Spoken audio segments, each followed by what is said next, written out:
Are you overwhelmed by the challenge of personalizing communication for thousands of students? That's where Element 451's AI assistants come in. From nudging prospective students to guiding those already on their journey, AI assistants don't just automate, they write, build, and optimize every step of your digital campaigns. Discover how at element451.com/AI team.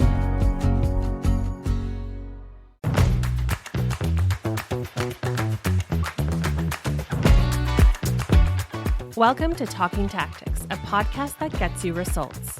Each episode features a single tactic, implemented with limited resources, that move the needle in some way.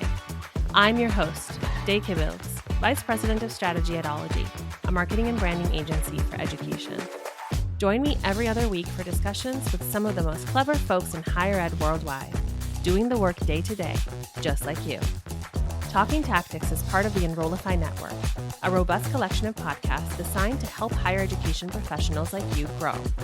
Explore our other shows at enrollify.org or check out some of my personal favorites linked in the show notes. Enrollify is made possible by Element 451, a leading AI-powered, all-in-one student engagement platform, helping institutions create meaningful, personalized, and engaging interactions with students. Check them out at element451.com.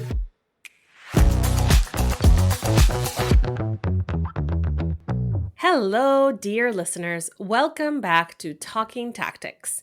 I'm your host, Day, and today we're speaking to Brianna Brown from Siena College. Brianna piloted a summer event called Aspire Camp, designed to increase community presence through career and college prep. The camp in this pilot had 21 students attend, 3 of which were seniors. And the really cool thing is that one of those seniors applied before early action and actually got admitted. So I can't wait to hear. Brianna's a Siena College graduate with a BS in marketing and an MBA in management, and now serves as the college's assistant director of marketing. She's passionate about creativity and innovation, and she's dedicated to engaging students and showcasing Siena's vibrant community. Welcome to the show, Brianna. Hi, thank you so much for having me. I'm excited. Yes, I am too, because, I love an event situation. I love an event tactic. I feel like they don't get enough love. I agree. Everyone's talking about social. Everyone's talking about email. I'm not mad about that. But events are so important. So let's jump right in, shall we? Yeah. Awesome. So take us back to when you decided to even try this pilot. What was the situation you were trying to solve or improve, or what were you trying to achieve? Yeah, so we've always done summer camps on our campus, whether it's like an athletics camp or, an academic-based camp. And with our new strategic plan, we kind of had this idea of just engaging more with the community, just to show them what a wonderful space we have here, like right in their backyard. So it was great that we were able to get a team together to start brainstorming some ideas. Obviously, the pandemic had shut down a lot of the summer camps we were doing before, and it was hard to revamp those camps that we had. So I started thinking back to when I was younger and I went to camps. I definitely was more of like the book nerd. I wasn't really athletically inclined. Me and you, girl. So I didn't do a lot of sports camps. So I did more of like career readiness camps, which kind of inspired me to want to do that. So the goal was really just to show the community like what we have to offer. It was never to like earn money or anything. I mean, obviously breaking even is perfect, but the main purpose was just to show our community what we have at Siena. So one of the things that I love about this initiative, one, is that it came from your strategic plan. And man, I love to see actual things happening from a strategic planning document. Love it. The other thing that I love about this is, as you're saying, like typically people think of summer camps as like sports, fun, etc. But in this case, like that career prep thing, it ties so closely and directly to an enrollment goal, right? And like an enrollment initiative. And I don't know, maybe Siena's just ahead of the game in all aspects. I'm sure you are.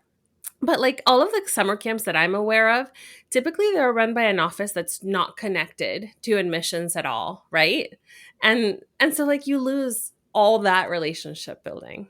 took inspiration from your own childhood and this idea of a career-focused camp. What exactly were you envisioning in that idea? Like how long would it have been? Like what kind of topics would be covered? What kind of age of children were you inviting? Talk to us a little bit about that. Yeah. So I remember when I was a kid, I went to a camp at a college where we were there overnight, actually. So we stayed there Mm. overnight for, I think, probably close to like a week, maybe like 5 Oh my days. goodness. Yeah, it was a pretty big ordeal. But we picked like different activities we might be interested in. So I remember one summer I did like food science and like I got to learn about it, even though I had really no interest in that field. It was just Mm-hmm. exciting to kind of learn Yeah. something new. So I kind of took inspiration from that just because I know at least my two best friends who went to that camp, they both did the vet like week there. And now Mm-hmm. both of them work in the vet industry. So one's a vet tech, one's a Oh, veterinarian. So there's like an it worked. influence. Yeah, it really worked for them. So I Mm-hmm. figured since we're so big on hands-on learning here at Siena and we have an amazing faculty and staff who are just filled with knowledge, like why not pull them in and have them teach what they're, experts in, right?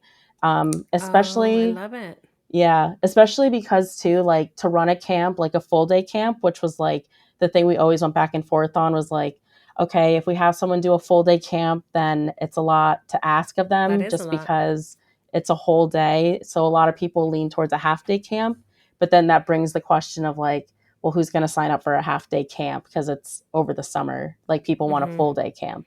I was like, why don't we just bring in people who have all these different activities that they do with our students here on campus? And maybe they can kind of just rework it for the age groups. So initially, Mm-hmm. the group was for rising 8th to 11th graders, but we started to get a lot of interest from some older kids. So we did have a few rising seniors come in, which, to your point, for enrollment purposes was really great. Yeah. Because they were able to come and get like a different look at Siena as opposed to just doing a tour. Yeah. Um, so they got to come for 3 days. It was a full day camp, 8:30 to 4:30, and they had sessions that were about 50 minutes long. They got 10-minute breaks in between. They got to eat in our dining hall on campus. So tons of fun for them. Right. It's like going to college It for 3 is. days. It's so cool. Okay, so talk to me about the implementation of this because as you're correctly kind of alluding to resourcing, like the activities and the lectures and all of that probably took a lot of coordination across campus. How did you make it happen? Like, what were the steps that you took to actually put it all together? Yeah. So for anyone that knows me, I am very much a planner. Like I'm very much type A when it comes to organizing and Mm-hmm. planning. So I had like a spreadsheet of everything of all the names that I could come up with of people who I was Love going to it. reach out to, what they are, known for. So like what they could potentially do. So it was Mm-hmm. almost like I was pitching the idea for them instead of Mm-hmm. someone coming to me being like, oh, well, I could totally do a math session for you. I was going to them saying like, I know you're one of the best math professors on campus. Like, I would love for you to do a session. I Oh, think this would be great for the students to come and see and learn from the best. Because we do have such an amazing faculty. right. Like, they really do know how to make an awesome curriculum for the students to make it Yeah. not just like you're sitting in a classroom all day listening to a lecture. Like, there's actual hands on experience that you're getting as a Siena student. And I want to show students that too. Like, Mm-hmm. learning doesn't have to be boring or frustrating. Like it can be really fun if you really think Mm-hmm. about it. So I was reaching out to a ton of people on campus. We had a very small budget to work with. So Mm-hmm. luckily, all of them were willing to volunteer 2 hours of their time. So 1 hour for each day. And they were all invited to the presentations we did at the end. So Mm-hmm. they got to see the elevator pitches that the students made after they did the camp. And of course, I gave them some swag as a thank you. So Right. a little win-win there. But that's just what we do at Siena. Like it's just such a great culture of people wanting to help each other. Yeah. They really do come when you need them. So reaching out to them was really no problem at all. So Yeah. How about the kind of the logistics of sending out invitations and securing rooms? And what advice do you have for folks listening that might want to do something like this? What should they be thinking about to actually implement something like this? so planning ahead is really important. I think I started working on this probably 5 months in advance. And I didn't really get into like the nitty gritty of like booking the rooms until about 2 months out, which was kind of a mistake. Yeah. So, because since we run so many different camps on campus over the summer, some of the rooms are already pretty booked. So we had to go into a classroom that was perfectly fine. Just wasn't air conditioned, so a little hot in there. We had to crack the windows open. So we definitely need to do better on that portion. But working with the offices, letting them know your plan, just telling them what you're doing, it was easier for us to book 3 rooms so that the students could kind of get up, stretch their legs, walk to different rooms, and even see just like what a normal college classroom looks like so that they can get an idea. Like at Siena, we have our smaller classroom sizes. So what they're probably used to right now at school, which would be more comforting for them to know, like, you will be able to have a great connection with your professor or your teacher when you're here. Yeah. Okay. So you kind of also talked a little bit about the lectures being about an hour and there being breaks. What did a typical day look like of these 3 days? Yeah. So the students, they had drop off time between 8 and 8:30. So I had a wonderful student worker who helped me throughout the summer, and she would do icebreaker games with them while they waited for everyone to arrive at 8:30.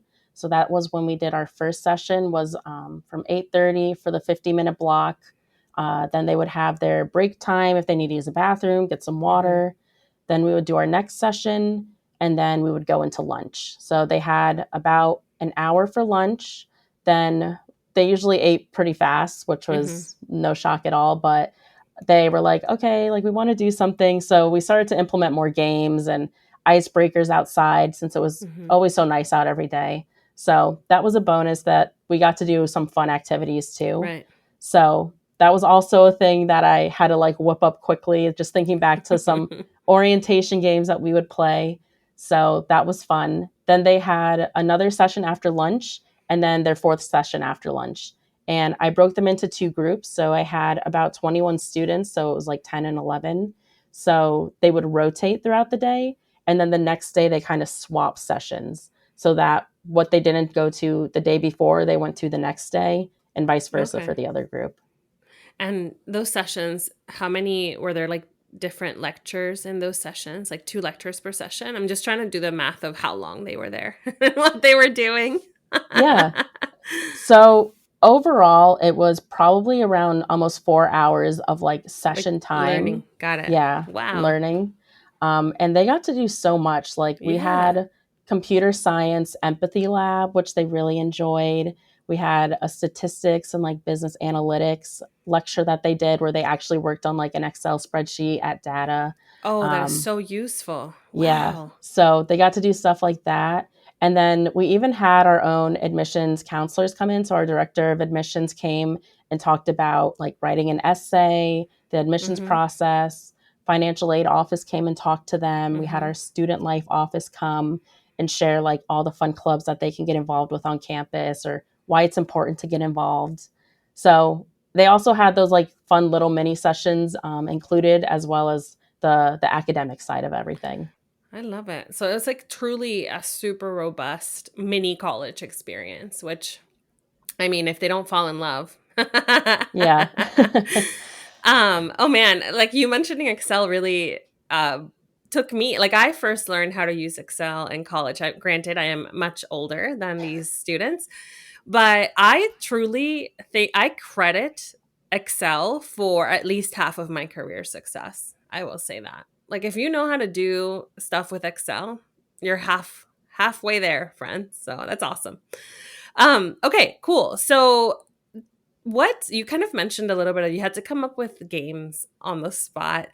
What other challenges did you face? Like what might you do differently next time? What advice do you have for folks who like maybe could avoid some of these challenges?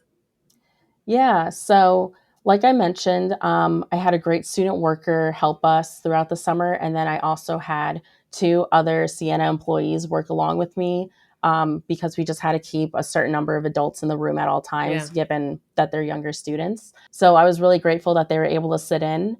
I will say I wish I had a little bit more set of hands to help me, Yeah. just because I was kind of running around a little bit trying to set up a room for a speaker when they were coming and coordinate things. I underestimated how much of myself that I would be running around that much. Mm-hmm. Um, and then I would say too, just having like a plan B for everything. Like I'm definitely Oh, an yeah. overthinker. So I was like, oh no, well, like what if someone can't make it to a session? Like, I don't know what I'm going to do. And that actually ended up happening. We had one of our professors was sick. I think she had pneumonia. Luckily, she had sent me her lesson plans, but it wasn't a field that I was familiar with. So I was just sitting there reading the notes to them and trying to make it fun and doing the best I could. So, That's when you just pivot to a movie. We're just right, watching a movie. right. I was like a substitute teacher. So I wish I came up with like a plan B activity in case something like that happened where I Yeah. could still teach them something, because I do have a background in marketing and that could have been a great adjustment for them. I will say too, this age group was a little difficult to work with. Yeah. Teenagers. I never thought Yeah. I'd be that person to be like kids these days, Kids, but kids these days. kids these days for real. They are kind of hard to engage with at Mm-hmm. times. You really gotta nudge them a bit to get them to interact and just ask some questions, talk about Mm-hmm. things. So they were interesting to work with, but they started to warm up towards, I'd say, the second day. Towards Yeah. the end of the day, they were all starting to get to know each other. You could see who was befriending who, and they had their little groups going. Yeah. I mean, I can just imagine, right? Like you show up as a teen to this and like it's cool to not be engaged, right? Like it's cool to think things are boring until you realize they're not. And it's actually much cooler to engage. So I can totally see that. I was watching a TV show last night and one of the characters said a quote that I'm always going to quote again to teenagers. It said, "Embrace the weird. Peaking at 13 would be so sad. You don't want to peak at 13, you know? You want to peak later in your Right. 20s or 30s. So it's okay not to be cool right now." I love that. Yeah, nobody wants to peak that early. You have the rest of your life just going down. No way. These are really good tips. I think more hands on deck, have a plan B for everything. Really think about how to engage teenagers. You talked a little bit about budget too. So you broke even, and was that kind of? I'm trying to get to a capacity question. Like, did you have like a maximum number of students you were planning to do this with? Yeah. So, in order for us to break even, but also keep the camp affordable for the students, I believe we needed to have 16 students, Okay. just to break even to afford lunch and to do like a full Mm-hmm. day. So, I'm so grateful for the help of our faculty and staff who were volunteer based on everything. So I really appreciate that. But I think next year I want to work it in more where we're able to have more staff able to help. And Mm-hmm. then, of course, having more students, I think breaking it up into like different tracks that they might be interested in. So maybe like more School of Science, School of Business, School of Liberal Oh Arts. yeah. Because there are definitely some students who were like, I know I'm interested in science and I just want to focus on science right Mm-hmm. now. For us at CNR, liberal arts education is showing you everything to make you a Mm-hmm. well-rounded student. So you're Mm-hmm. going to benefit no matter what. But I definitely like the idea of making more of a segmented audience too. Right. I mean, that might help with the engagement as well. But at the same time, to your point, like, what do they know? They're so Yeah. young. They need to see, like, maybe they have these total misconceptions about what some of these fields are, and they need to see um, Yeah. what learning in that environment actually is. All right. So let's talk about results. A capacity of 16. How many students ended up registering and attending? So we actually maxed out at 24 students, Mm-hmm. which we were extremely excited about. Then we had on the first day, we had 22 students come. Mm-hmm. I think one girl was more interested in her volleyball camp, so we lost her after Mm-hmm. day one, but we had a great 21 students the rest of That's the rest of the amazing. camp. Yeah. 21 is Yeah. a big group. Yeah. And then 3 of those 21 were seniors, right? Already high Yeah. school seniors. So prime audience for enrollment. I know as we were prepping for this, I asked you, so what do you know about them? What did they go off to do after this camp? Did they engage? Did they apply? Yeah. So, of the three seniors, again, the camp wasn't really geared towards seniors Mm-hmm. initially. Mm-hmm. So, when they came in, I know it was kind of like a different feel for them. So, I was really excited to see that of the three, two of them were engaged with our video chats that we were doing after we started doing video Okay. chats towards the end of the summer into the fall. And then I know one of them actually applied before our first early admission deadline, and he's been accepted, which is really exciting for That him. is exciting. So that was great to see that he took more initiative and applied to Siena and has an interest here. And I believe he's also registered to come to one of our upcoming events too, which is really exciting. Can't get enough. Yeah. 3 days on campus was not enough. The unintended consequence of this is great. Like you might end up with a student from doing this community engagement event. And I think that is a really great result coming out of this. What about the younger students, the younger potential future students? What sort of feedback did you get from them? What kind of engagement have you seen from them? Yeah, so it was definitely fun to see them grow as a person, although it was only 3 days. You could definitely see like day one versus day three, how they have kind of just were enlightened with all this information, right? They sat Mm-hmm. down on the first day, like, oh my gosh, what did my mom sign me up for? I don't want to Mm-hmm. be doing schoolwork over the summer. Then as they started to engage more with the sessions, I think they realized like, oh, this isn't like school. Like this is actually fun. Like they got to create their own business and they did our version of Shark Tank for one of our sessions. Oh, how We call it great. Spark Tank. Yeah. So they were able to participate in activities that our college students get to do, which is a lot of fun. And they were able to see our facilities, see our classrooms, Mm-hmm. talk to real professors. And at the end, it's kind of like when your parents are like, I told you so. I didn't say that, but they came up, they're like, all right, I had fun. Like, I really enjoyed this. And like, yeah. Do you think they'll come back?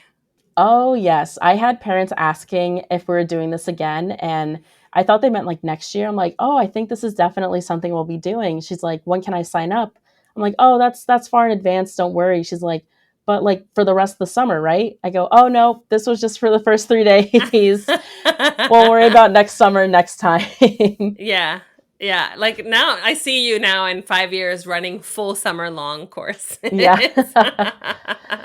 So they definitely were eager to do it again. I think they were able to go home every day and kind of talk about something that they learned. And Mm-hmm. I even had their closing session as kind of like an award ceremony thing Mm-hmm. where they created elevator pitches. So I had the Career Center come in and show them what an elevator pitch is and how you learn all this stuff, but then how do you tell people what you did, right? Or like, why do you Wow. think it was Yeah. valuable? So they came up with an elevator pitch just reflecting on the past 3 days of everything they learned. And I had their parents come to our presentation room, and each one of them went up there, did their 2 minute little pitch in Oh. front of all the parents in the room, which is not easy. I definitely would have called my mom to pick me up at that point. So I'm really Yeah. proud of them for doing that. And it also showed the parents like they actually accomplished something and they did something at this camp. It wasn't just like you send them Oh off man. and they That's kind of sit awesome. around. Yeah. Wow. Like I can almost see it as a little graduation too. Like have them go full circle. That's so great. I just love that. Yeah. Do you have anything else to share with our listeners? Any words of advice, any encouragement to do something similar at their college? Yeah. I would say the biggest thing is just cut yourself some slack. Like, I know for myself, I'm always one like, oh, why didn't I think of this? Or, oh, why didn't I do this? Mm-hmm. But then I had to remind myself, like, this was my first time doing this, like creating a camp and running a camp. So obviously, there's going to be some bumps in the road. And just being flexible with things, I always tell people flexibility is super important skill to just have and understand, and transparency. Like sometimes I would tell the students like, hey guys, so this activity ended shorter than I thought it was going to end. So we have some extra free time. Let's go do this. And they were pretty, they're okay with it, just going with the flow. So that would be my number one advice is just go with the flow and just see what happens. Yeah, and have a plan B. And have a plan B. Now I know, yeah. Thank you so much, Brianna, for sharing this summer camp tactic with us. If people have questions, maybe they want to compare notes, maybe they want to ask you some specifics, where can they find you? Yeah, they can find me on LinkedIn. LinkedIn is the way now, right? Like who is contacting people in any other way at this point? Exactly. All right. Well, thank you so much. It was delightful to have you here and sharing this. Thank you so much for having me. Of course. And listeners, this is the end of our episode. Follow and subscribe to keep walking the walk and talking the tactics. The Talking Tactics podcast is part of the Enrollify podcast network. If you like this podcast, chances are you'll like other Enrollify shows too. Our podcast network is growing by the month, and we've got a plethora of marketing, enrollment, and higher ed technology shows that are jam-packed with stories, ideas, and frameworks, all designed to empower you to be a better higher ed professional. Our shows help higher ed marketers and admissions pros find their next big idea and feature a selection of the industry's best as your hosts, like Jamie Hunt, Allison Tercio, Jenny Lee Fowler, Jeremy Tiers, and so many of your other favorite leaders in higher ed too. Enrollify is made possible by Element 451, the leading AI-powered, all-in-one student engagement platform, helping institutions create meaningful, personalized, and engaging interactions with students. Check them out at element451.com.